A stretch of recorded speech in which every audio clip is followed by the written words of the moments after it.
Hey everyone, today we'll be solving LeetCode problem number 279, perfect squares.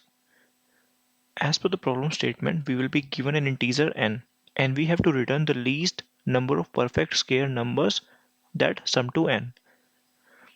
Okay, so let's firstly try to understand what is the perfect square here. So any integer, let's say any integer k, that is the perfect square of an integer. Let's say k dash into k dash into k dash is equal to k. In that case, this k is a perfect square. Let's say 2 into 2 equal to 4. 4 is a perfect square. So it can be achieved by multiplying two same numbers. Okay.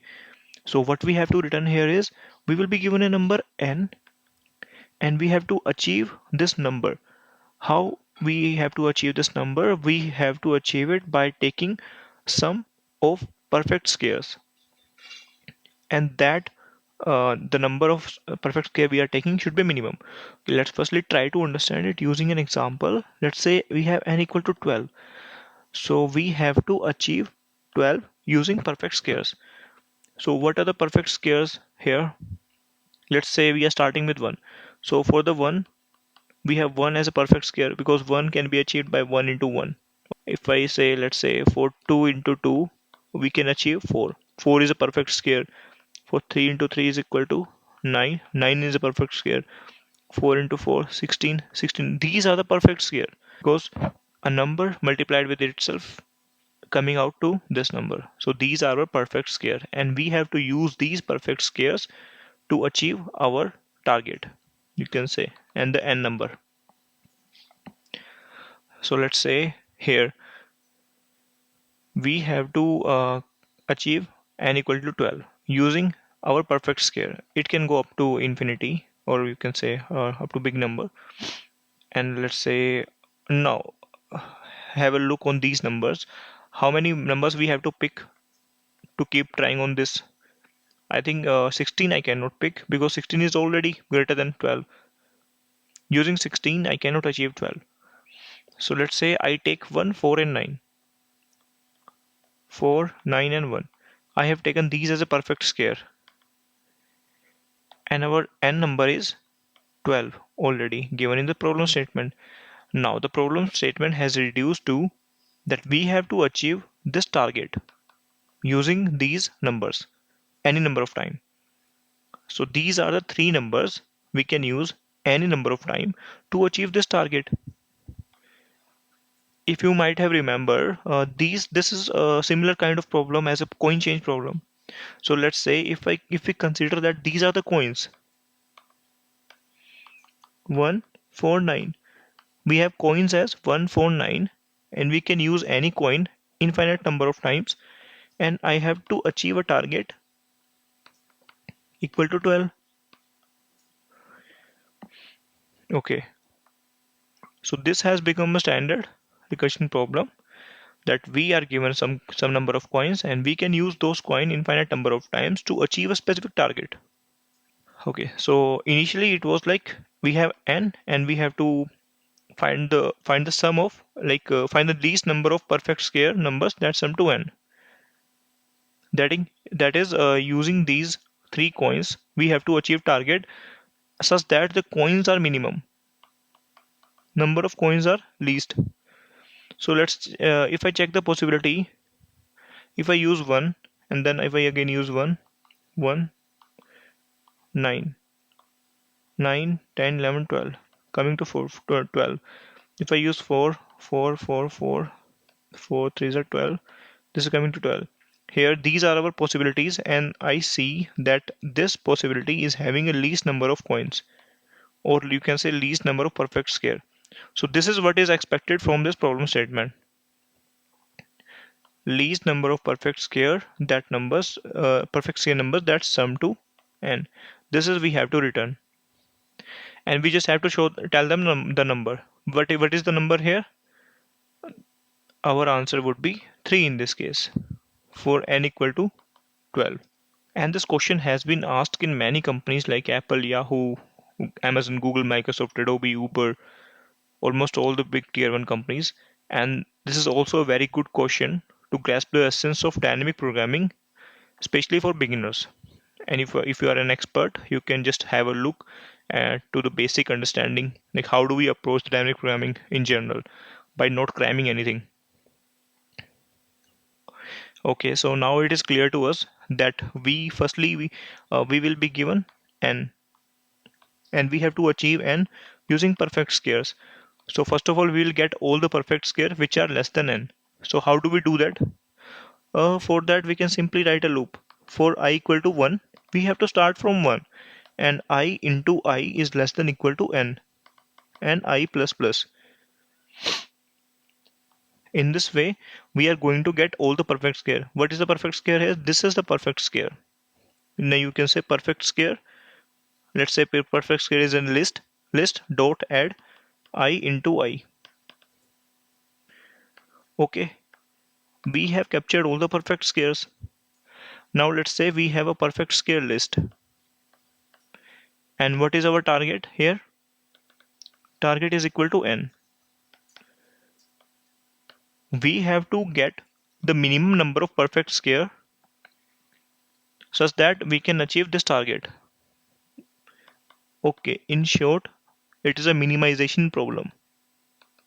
Usually I get an idea of whether we have to do the minimization, maximization, and if a problem looks like a recursive problem. In that case, we generally use dynamic programming. So this is my intuition. Okay, now let's come to the same example where we were having n equal to 12. For n equal to 12, what are the perfect square I can use? I can use 1, I can use 4, and I can use 9. After 9, 4 into 4, 16. 16 cannot use because 16 is more than 12. Okay, or instead of n, you can call it target here to make it more clear. And the perfect square were 4149. And we can use 149 any number of time to achieve this target. Okay, use 149 to achieve 12. And use 149 any number of time to achieve 12. So this is our biggest problem. Biggest problem is this. Now if I try to break this problem to one level, what this would be, that we have access to this coin only. This coin can contribute to two situations. In my answer,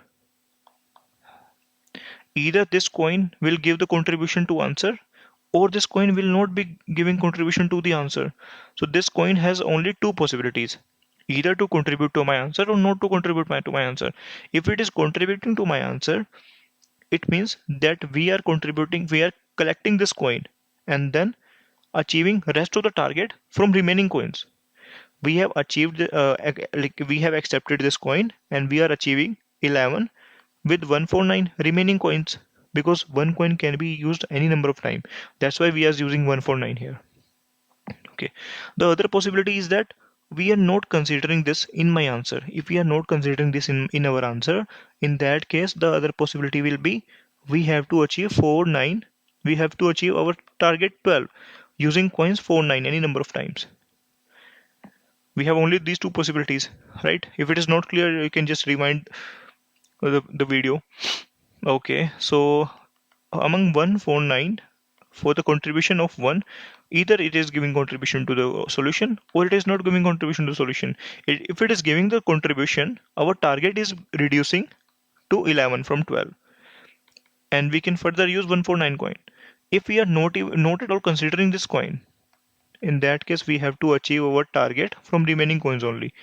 So this is one step, and the rest of the thing is a smaller problem. That is our sub problem. So what is our sub problem? So in this case, we have two possibility, that we have achieved one.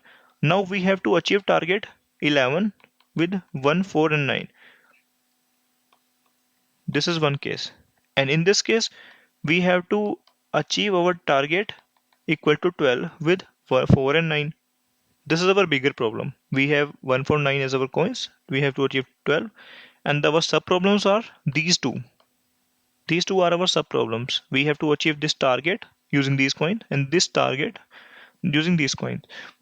So bigger problem is getting break down to smaller problems, and ultimately, let's say I have this coin set and I have to achieve, let's say, 19. Can I achieve this 19 using empty set? No. But how many coins do we need? Infinite number of coins. This I can use as a terminating case. Or let's say if at any moment our target is equal to 0. In that case, how many coins do we need further? If target is already 0, we can return 0. That 0 number of coins we need further. So these will be serving as a terminating case. So okay. So now I can say confidently that this is a recursive solution because it was involving this sub problems, solving the sub problem first and then moving to the bigger problem, and then we have our terminating cases. So this is pretty much a recursive problem. So we can try to find, firstly write the vanilla recursion for this problem, and then later on we will see whether we can memorize our it or not. So if I write a solution for that, firstly, let's say I'm having coins, or you can say perfect square list. And the second thing is we have target. So in the coins list, we have to consider all the coins. Let's say we are starting with 0 coin and then we will be moving further. So to track the index, I'm using IDX. So what would be my recursive function look like? Solution of IDX. In the starting it is 0, and the second thing is target. So in the starting, what is the target? Target is given to us in the form of n as per the problem statement. Let's say for our problem where we have 149 and t equal to 12. Let's say I just write 12 here. Okay.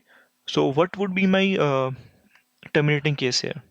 So first of all, we have to see all the our positive case, which is if target is equal to 0.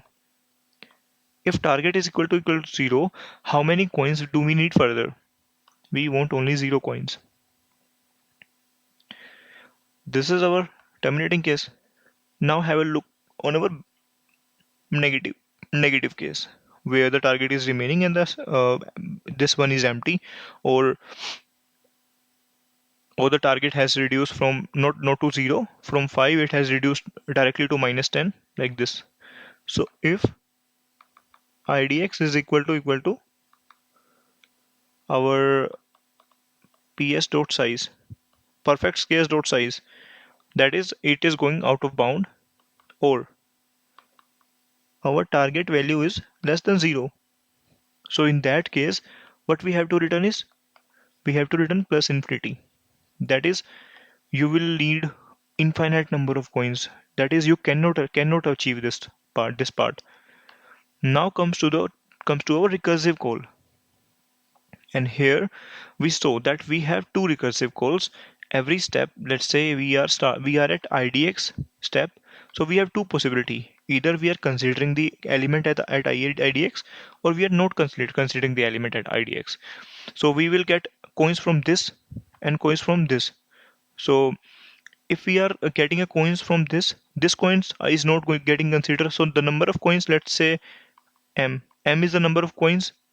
M will be the answer, one possible answer, and the other one is, let's say here from here we are getting P. So P plus 1. 1 is that we have considered one coin. So P plus 1 or M. Let me write the code. It will be more clear to you. So what we have to return is we have two possibility. Either I consider this coin, current coin. If I'm considering current coin, okay, one coin I have already considered. Solution of IDX and the target minus perfect square idx. Okay, so this is one possibility, that we have considered the current coin and the remaining part I'm expecting from my recursive call. Or the other part is we are not at all considering the current coin. So in that case, we are giving idx plus 1 and expecting the same target. So the maximum of these two, so the maximum of these two coins is my, oh sorry, not the maximum, should be minimum. The minimum of these two coins are my answer. So let's say from one call we are getting, let's say if we so in this case we have 149. If we are considering one, so from this call it will give me that 1 1. If I consider 119, I will be able to achieve 12. 9 plus 1 plus 1 plus 1, I will be able to achieve 12. If we are not considering 1, we will be able to achieve 9 for using 444. 444 is one possibility. So 444 is having 3 elements. So this is going to be my answer. So the maximum of this will be considered. Okay. So let me just show you the whole code. We have this solution, index, target, positive terminating case, negative edge case, and this is our recursive calls. One possibility is this whole section, and the other possibility is this. So minimum number of coin, so from wherever I will be getting minimum number of coins, I'm directly going to return those. So in this way, so this concludes to my recursive call. But here we have to keep in mind that 11149, we have couple of coins, and we can use these coins infinite number of times, and we have to achieve a target.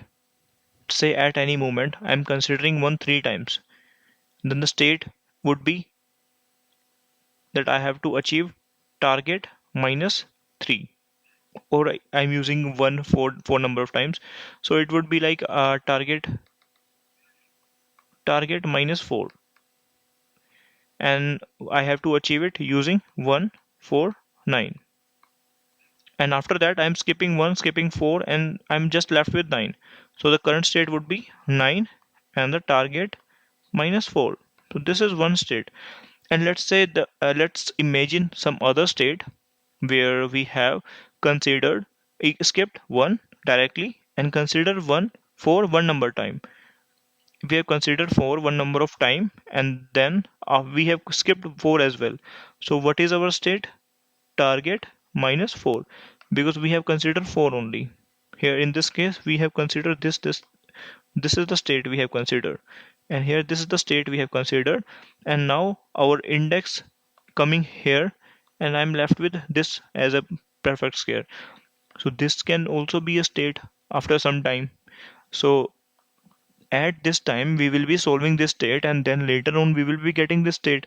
So it means our sub problems are getting a duplicate call, that is overlapping sub problems against the same value of index and the target. In this case, what we are going to do is we will be memorizing our solution against this index and target. So for that we can just directly take 2D array of first to store index, the second to store target value, and then we will check whether we have already cached it or not. So just cache this value. This value we have to cache against these two values. So in this way, this is concluding our memorization.